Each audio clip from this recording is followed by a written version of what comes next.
नमस्कार. परभणी न्यूजमध्ये आपलं स्वागत करतो. मी दिलीप बनकर. पाहूया आजच्या ठळक घडामोडी.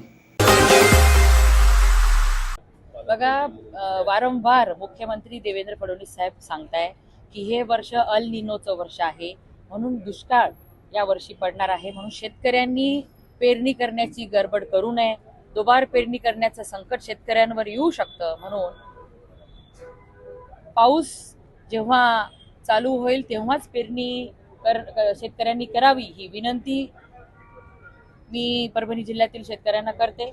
आणि अल निनोचं वर्ष असल्यामुळे पाऊस सुद्धा हा खूप कमी प्रमाणामध्ये पडणार आहे असं चित्र आहे. मग अशा परिस्थितीमध्ये कुठले पिकं घ्यावेत कुठले नाही हे आपलं कृषी विभाग शासन योग्य पद्धतीने सर्व शेतकरी बांधवांना वेळोवेळी सांगत असतं.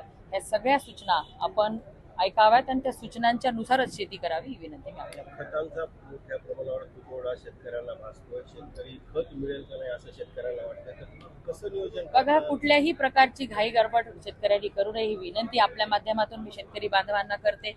कारण की बघा, आपण बघितलं मधल्या काही दिवसांमध्ये विनाकारण आपल्याकडे मुबलक डिझेल पेट्रोल असताना सुद्धा भारतात कुठंच नाही पण परभणीवालेच एवढे घाई करून ठेवत होते.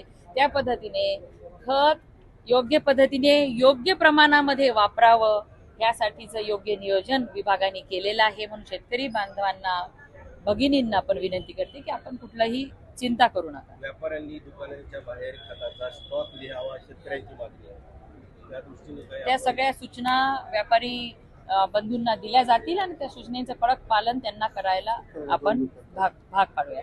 विधान परिषदेची निवडणूक आहे, काय परिस्थिती आहे सध्या प्रचार? बघा, आपल्या सगळ्यांना माहिती आहे महायुतीचं मताधिक्य जास्त आहे, त्याच्यामुळे काय प्रचार वगैरे करण्याची गरज नाही. कारण महायुती एकत्र आज भक्कमपणे सोबत चालत आहे, त्याच्यामुळे साहजिकच महायुतीच्या उमेदवाराला विजयापासून कोणी रोखू शकत नाही. पालकमंत्री म्हणून तुम्ही एकटेच सईद खान यांचा गाडा ओढत असल्याचं दिसत आहे, चर्चा आहे. तर अरे कसं बघा, पाहता हे? चर्चाला मी एक बघितलं, पालकमंत्री म्हणून खूप काही पावत्या माझ्याच नावाने फाडल्या जातात. असं केलं तरी मीच, तसं झालं तरी मीच.